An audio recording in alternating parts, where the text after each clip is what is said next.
So, do you know the difference between a spirit and a ghost? This is my definition, but a spirit is somebody who went beyond, and a ghost is somebody who's still kind of stuck here, stuck in the in-between. They don't have a body anymore, but they've not gone beyond. So this story that I have is a spirit story. So back in the 1995 year, I went to bed Friday night, and Saturday morning I woke up, and I really didn't have anything I needed to do right away, so I went back to sleep. So sleep was just a little bit different. I became aware. I was laying on my back with the bedroom door over on my right, and I'm laying there, and in through the door floats my grandma, who had passed away years before. She floated in like she was on roller skates, and she was dressed head to toe in her stitch and sew club clothes she used to make in the 1960s. She had a tweed gray material that everything that she was wearing was made out of. She had gloves that they made. She had a pleated skirt. I couldn't see below the skirt edge because the bed was hiding it. But a little Nehru jacket and a wide brim hat like the Queen of England would wear in the 1960s. And so she floated in on roller skates, kind of like she was on roller skates. And she had her gray hair and a single curl, not really like she would wear normally, but it was all straight and curled, but her gray hair. And she got in about 5 feet, and right behind her, also coming through the door, was another woman. And this woman was also in Stitch and Sew Club clothes that they made, that they would have made in their little club.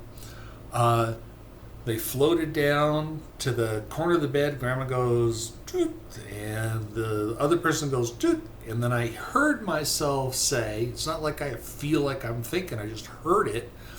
And I heard myself say, "Who's that?" And then I heard my grandma say, "That's Ida."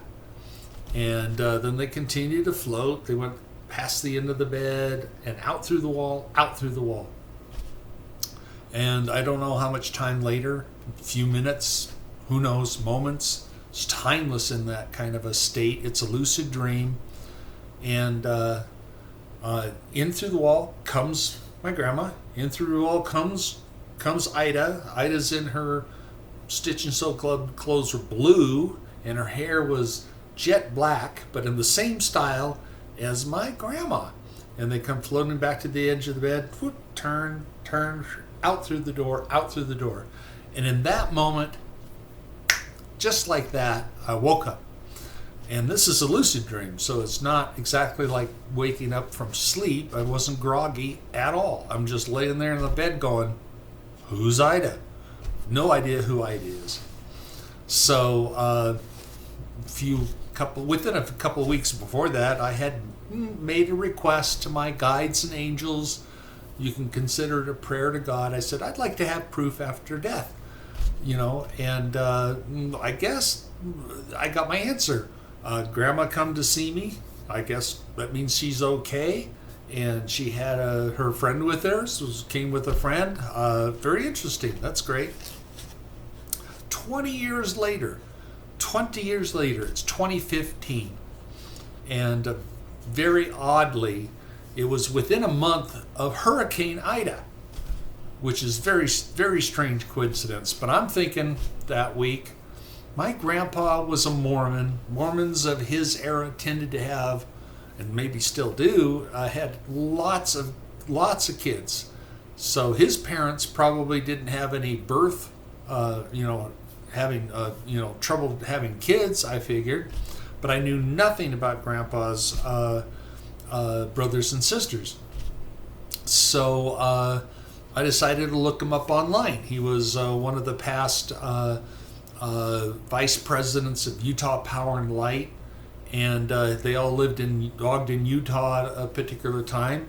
So I figured I would just type in Ogden, Utah, my grandpa's name, obituary, and I got a picture.